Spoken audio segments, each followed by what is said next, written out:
Thank you Mithun দা আমাকে ডিনারে ডাকার জন্য।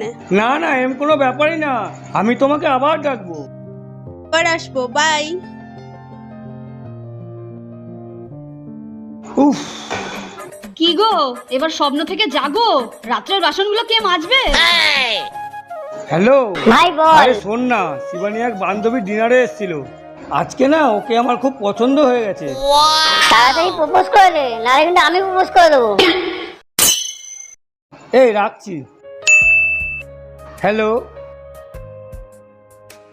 হ্যালো, হ্যাঁ কি খবর বলো। শোনো না, তুমি না আমার একটা জিনিস চুরি করে নিয়ে চলে গেছো। আপনার মানি ব্যাগটা আমার কাছে ভুল করে চলে এসেছে। আপনি কিন্তু আর ফোন করবেন না। আপনি যদি ফোন করেন আপনার বউকে কিন্তু জানাতে বাধ্য হব।